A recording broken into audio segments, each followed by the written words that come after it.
Dave Portnoy is traveling around Provo, Utah, hitting all the hit spots. He's in love with Provo, and I don't blame him. I loved it too. Let's talk some Holy War. You are Locked On West Virginia, your daily podcast on the West Virginia Mountaineers, part of the Locked On Podcast Network, your team every day. What is up, guys? Welcome back in. My name is Mountaineer Paul. I am your host. This is Locked On West Virginia, where we're talking Holy War today, and why not?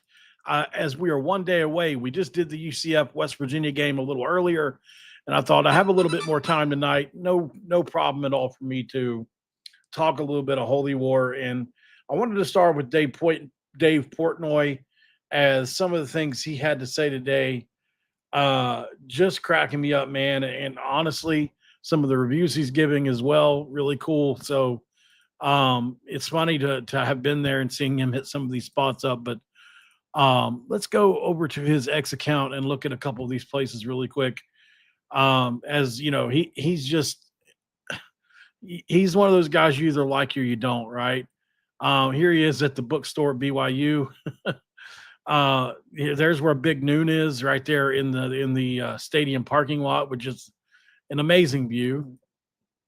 Here he is talking about the bookstore. BYU bookstore, and I know what everyone's asking me because Utah, I gave a ridiculously high score. I don't remember what I gave Utah. It was the first book. 9-2. 9-2. So me and Cosmo, BYU, Provo.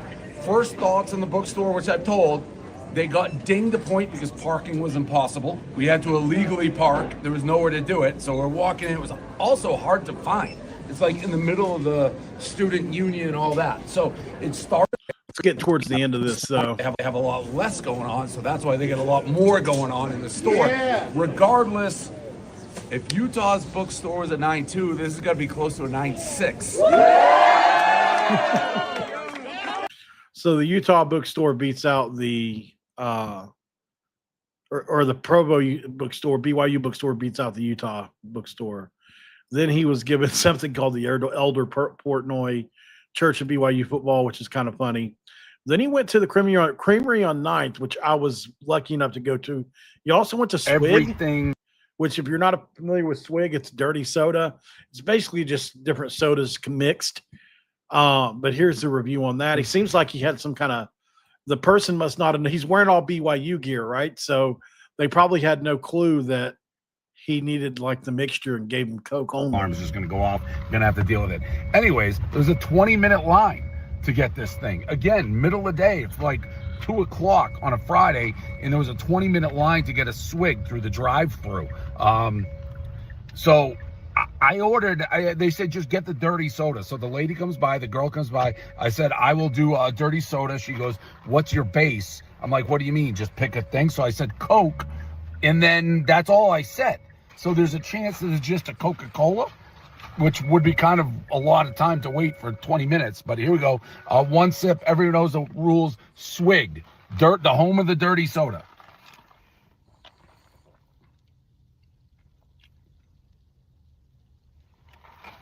It says on the thing Coke with a little coconut in it, and I think that's what it is, but it tastes just like a Coke.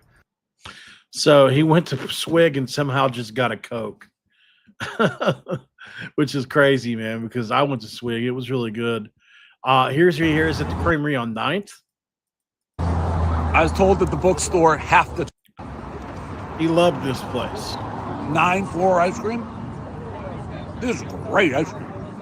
The Creamery on 9th is one of my favorite places that I went there. He also did Nico's Pizza. All right, pizza review time. Which got a 7.6, I want to say. Good average pizza, if that makes sense. Like, you'll never get tired. I'm going to go 7.4. Like 7.4, that's what it was, which is a good score. Definitely not elite pizza. I didn't have Nico's, but I had a few other places while I was there. And so I think, Provo is a hit with El Presidente right now. Which is fine, but a lot of the comments coming from Utah folks are not so good. Like if you look underneath the post on, let's see, even where he were not Nico's, there was one where he had a picture of his. Oh yeah, he did the Y as well, um, which is just a hike. But yeah, here's his post. Look at this hotel room window, incredible view outside. Um, and this, this Utah fan says, "Why would you stay in Provo? Nobody voluntarily does that." Uh, Here's his window out his window 15 minutes south, which is pretty good. Stop posting about how wonderful Utah is. My kids can't afford a house. Oh gosh. Somebody putting somebody from the Latter Day Saints in there. Um, but there is a lot of people in here that are kind of ribbing on uh Utah, right? And all that. So I get it. I get it. It's a rivalry. People are making fun of it. But there are people in here that say Utah is not a great place to go, like legitimately. They feel that way. Quite a few people. Don't have time to read them all. I do disagree with that. I think if you're looking for something fast, quick, fast, and in a hurry, or whatever you want to say, maybe not. It's definitely a slower paced town, but certainly a beautiful town. And there is a lot to do, especially if you've never been there. If you live there, I could see how maybe it could get stale after a little while. But I mean, I went to a Blue Billion places, whether it was Sundance or whether it was, the Y, obviously, or Bridalveil Falls, or anything you can talk about. Obviously, I went and seen some things that maybe you're not going to be able to do, like BYU TV, but even Top Golf was amazing there. There's the view. So highly recommend it if you're a West Virginia fan to do it and go there. It's an amazing place to go and live, I would imagine, as well. So just wanted to talk about it for a minute here before we go to break. And after the break, we'll break down the game a little bit here. The Holy War, what to look out for, in my opinion, just from my study, and all that. And we'll do a prediction as well after the break right here on Locked On West Virginia. And this episode of Locked On West Virginia is going to be brought to you by our good friends at DoorDash. When it comes to DoorDash, you got to know it's almost the weekend. We have to look back on this week's MVP, who delivered, powered by DoorDash. Just like you can win with every Saturday with DoorDash Streaks, saving more every time you order, these players delivered when it mattered most. Let's break it down. For West Virginia, obviously, Khalil Wilkins delivered in a big way against BYU. Listen, even though we lost that game, we felt like it was a big performance, and hopefully he can build on that and get on a streak, because when pressure was on, Khalil came through with no hesitation or delay. He ran it 23 times and was really tough in that game, showed us all a lot.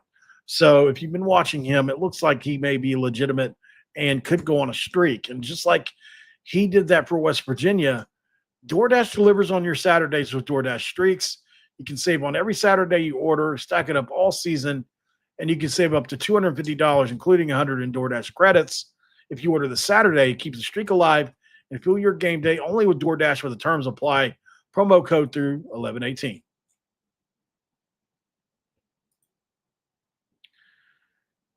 And we can't forget about our friends over at Supply House. With Supply House, it's a pretty cool thing of them as well, because the opening whistle blows on a new repair and you can get your crew moving forward with Supply House. Order today and see parts on your doorstep tomorrow. With over 280,000 plumbing, HVAC, and electrical items for the most trusted brands in the business. Their real-time inventory and honest lead times keep you from punting projects, while their industry-leading service always has your blind side covered. If you need parts fast for a project, Supply House has the next day delivery. Talk about a game changer. Join the free Trade Master program today and score some serious perks like priority shipping, lower prices, and a dedicated support line. Visit thesupplyhouse.com to sign up for free and use the promo code SHCOLLEGE5 for 5% off your first order. That's supplyhouse.com, where you can do real people and absolutely always find real service.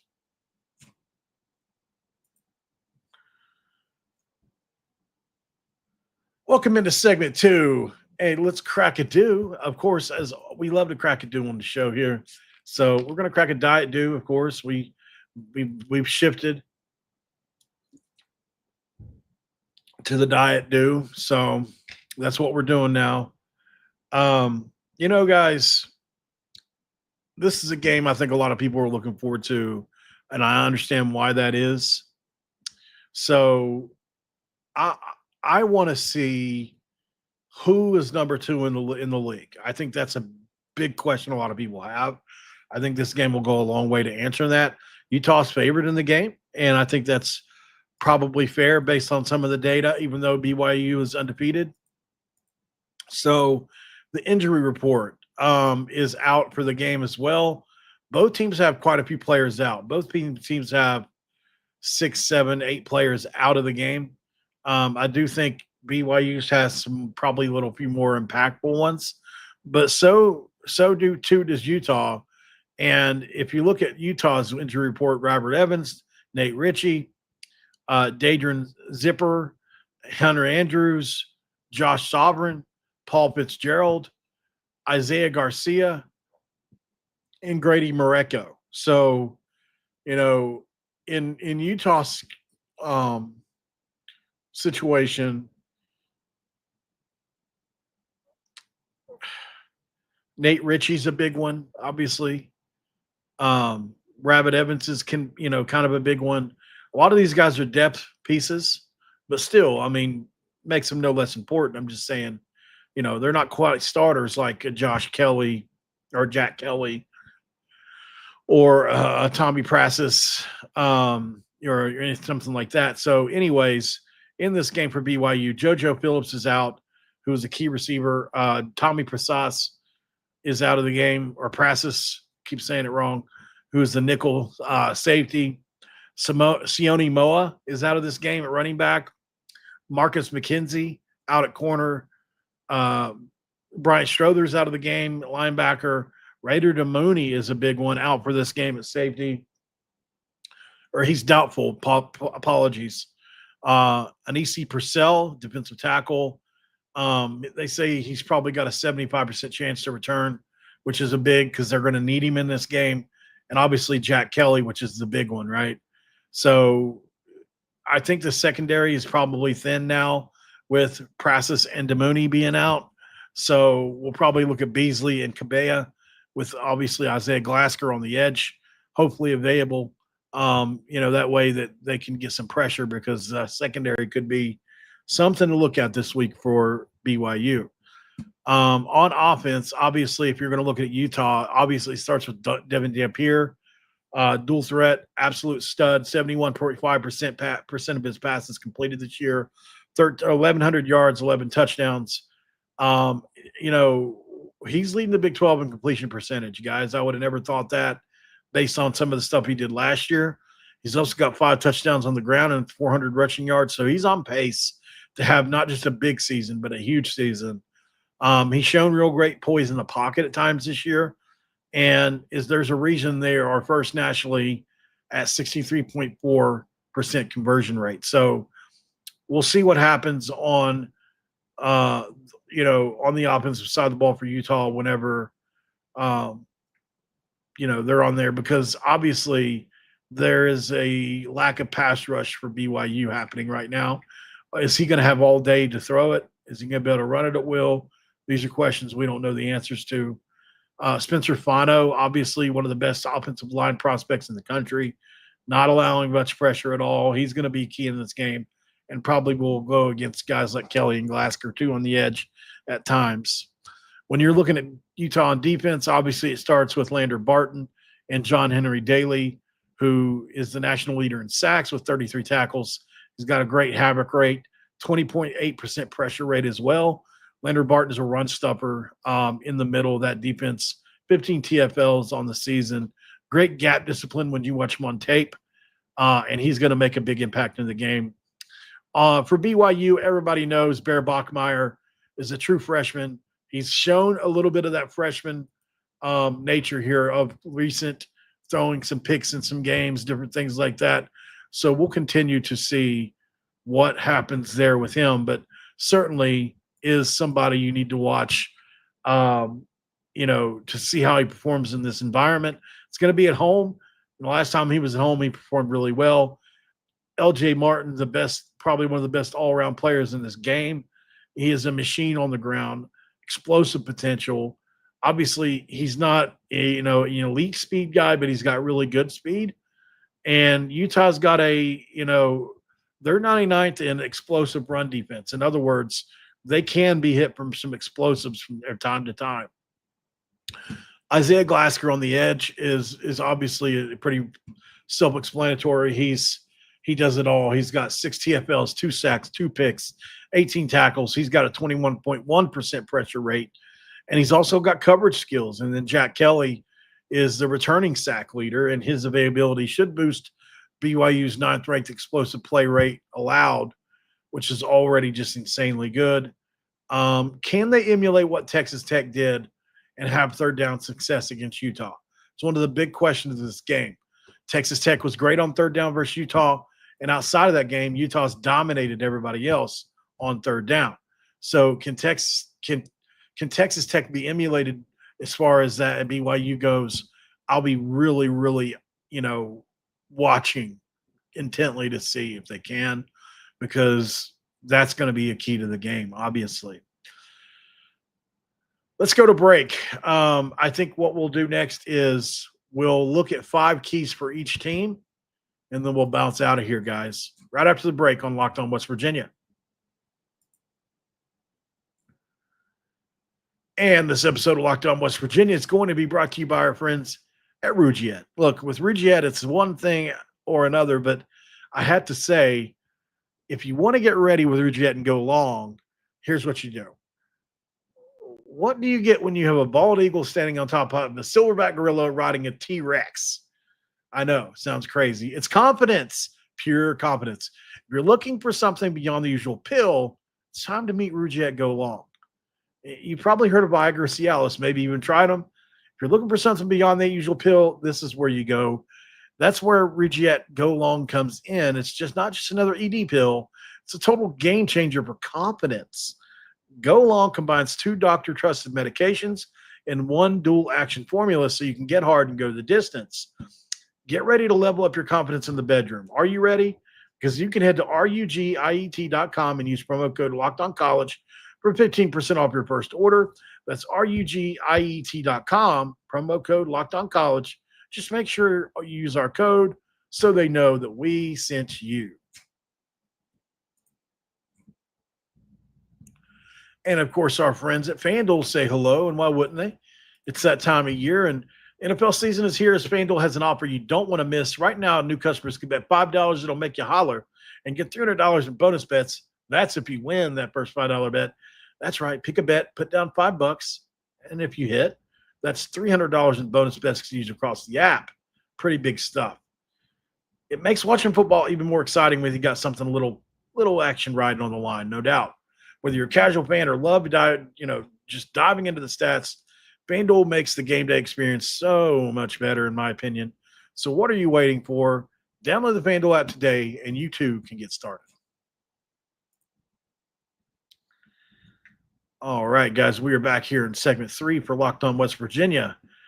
Diving into 5 big keys for each team here. Let's go, baby. All right. So I think 5 big keys for the Utah Utes are this. 5 keys to victory for BYU over Utah is this, right? I think obviously you want to emulate Texas Tech's early down dominance, because obviously you're going to want to win first and second downs to force Dampier into, to third and long so you can get pressure, even though he's a mobile guy. Pressure is going to knock him off his spot, and that's where you're going to have some success like Texas Tech did, right? That's going to be a big deal. Obviously, you're going to need to protect Bear Bachmeier from John Henry Daly's rush. Top 30%, he's got a top 30 sack rate. That's got to hold versus Utah, who has a second-rate sack rate. Quick rhythm throws, yards per attempt are 21st right now. So if you can get the run game going, you can use play action. That'll help the yards per attempt, and you need a clean pocket, obviously, for a freshman quarterback in this game. And exploit Utah's run vulnerabilities. Like I said, if there's one thing that they do well, it's the 99th ranked explosive run defense, right?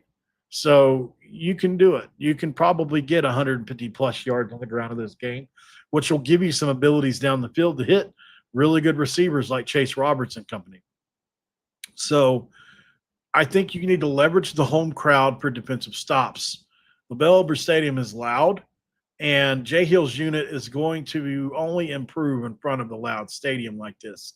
Whether it's Glasgow or Kelly's fine Dampier and in man coverage to limit Utah, hopefully, in this game. And then you want to avoid the slugfest, right? You want to score in this game. You don't really want it to be a low-scoring game for BYU, in my opinion, in this game, unless you hold them to low score and you score a bunch. But, you don't want this to be a low-scoring slugfest. That's exactly what BYU wants, Utah wants. And I think BYU is better up in the high 20s or low 30s for this game because BYU is more of a rhythm-based team, and I think Utah is okay with it being just a total rock fight. So that's just my opinion on it. And I get it. I understand why, for Utah, I think the turnover margin is going to be big. Obviously, you want to at least get +1, right? Because this has been something on the year that Utah has been able to emphasize, and also BYU's been vulnerable to, is turnovers, whether it's Bear getting the ball punched out, throwing picks in recent weeks. That's something absolutely that you can do. You want to exploit BYU's secondary depth issues, whether that's through Dallin Bentley, because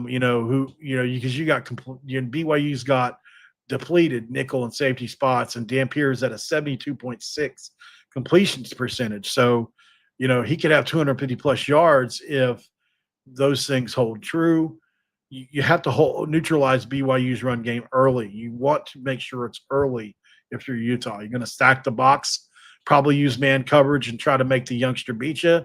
You're going to muddy the picture. You're going to simulate pressure and all these type of things to try to get Bachmeier off his angles, because for a young kid like him, the picture moves quicker than it does for a guy like Dampier, right? So, and then Hall and Barton's 30 combined TFLs obviously could limit Martin here as well in the backfield. That way, you have a 28th ranked rush success rate defense. So you got to fix your tackling woes as well, by the way, for Utah. And you also want to limit Dampier getting into passing situations. You're going to leverage the O-line in here, because you want to sustain 4 and 5 yard runs. That way you keep your identity, keep your third downs at minimal. That way you can be at that 63.4% conversion rate that you're at right now, and avoid taking the deep shots where Dampier is 3 for 19 on the year with 20 yards plus, right, with 2 picks. That's where he gets bad. So, I think overall the dilemma for BYU will be the ground and pound from Utah. This is what they do, and they do it well. And so they have an elite offensive line. We know that. BYU's front's a little beat up. They're a little bit beat up in the back end. Can that play the factor? And then when BYU has the ball, it's the freshman test is what I have this labeled. Is the freshman going to pass the test in what'll be the most intense game and rivalry that he's ever seen in his life up until now? And a lot of these guys, really, even Dampier, focus on BYU, helping balance out a freshman quarterback in Bear Bachmeier against the really physical Utah defense, which is 6th in the SP plus, 9th in efficiency, etc. Bachmeier is great with poise. He's got a 73.8 QBR, and his run game has been pretty explosive at times this year, and the Utes are vulnerable to the run. So I think that's where you win if you're BYU. All that said, I've said it all week. everything that this says, every piece of data it favors it favors Utah in this game. But I still pick BYU. I'm still picking BYU to win this game. I have all week. It has really nothing to do with my closeness with them up there or having gone up there. It has everything to do with me just kind of believing that they're on this kind of just this roll this year and last year.